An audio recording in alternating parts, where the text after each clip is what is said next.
Last week on Badass Digest, we talked about the first half of Sam Peckinpah's incredible film career leading up to Bring Me the Head of Alfredo Garcia, what might be his most personal film. Today, we're going to keep going and take it all the way to the end. No.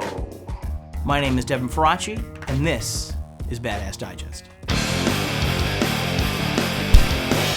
Sam Peckinpah had always been a drunk, but his drinking just got worse and worse.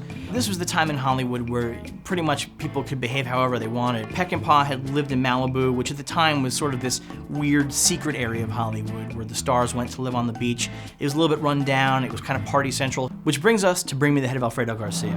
When it was released, it was considered a disaster. People thought it was a mess of a movie, and it is a bit of a mess.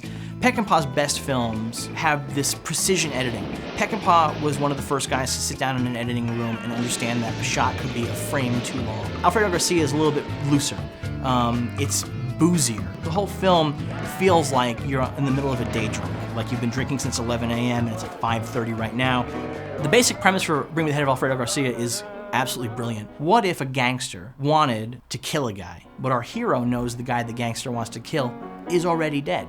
So all he has to do is dig up the dead body, cut off the head, and turn it in for the reward. It's this really excellent examination of the weird moral grounds of honor and masculinity. Is it better to go kill a guy and cut off his head than to go dig up his corpse and bring that decapitated head with you?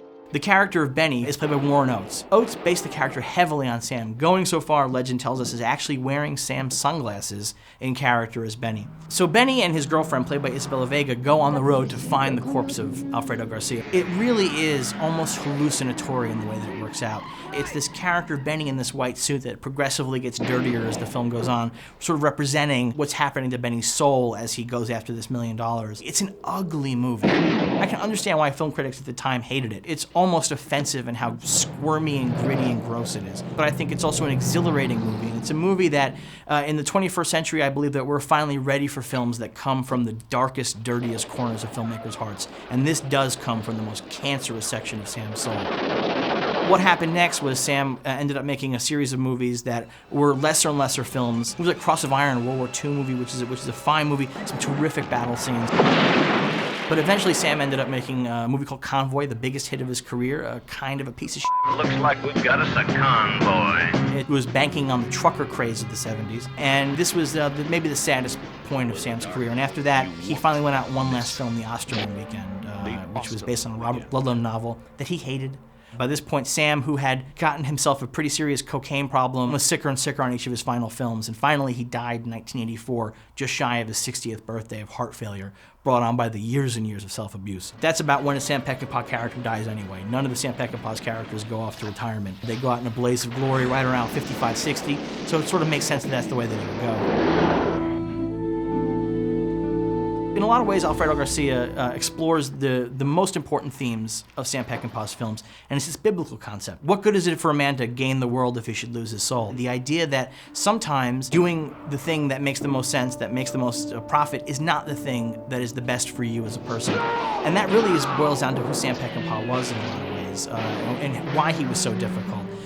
Sam threw away a lot of money and threw away a lot of opportunities. He was offered Superman. He had an opportunity to make a Billy the Kid movie with Marlon Brando. He threw a lot of these opportunities away to focus on the things that he was obsessed with.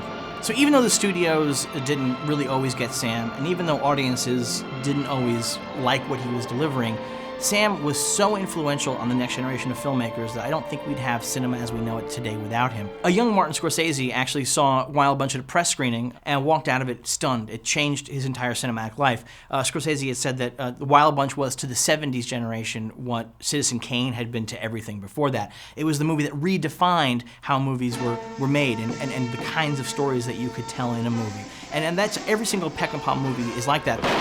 There's something uniquely American about what Sam did, especially the fact that all of his movies are longing to escape to Mexico. There's something uniquely American about wanting to get the hell out of here. This is just scratching the surface of Sam Peckinpah and his movies. I'd love to come back and talk to you guys some more about some of these specific films in depth. In the meantime, subscribe so you don't miss a single episode going forward. Next week, I'll be back with something totally different, but just as badass as this. My name is Devin Faraci, and this is Badass Digest.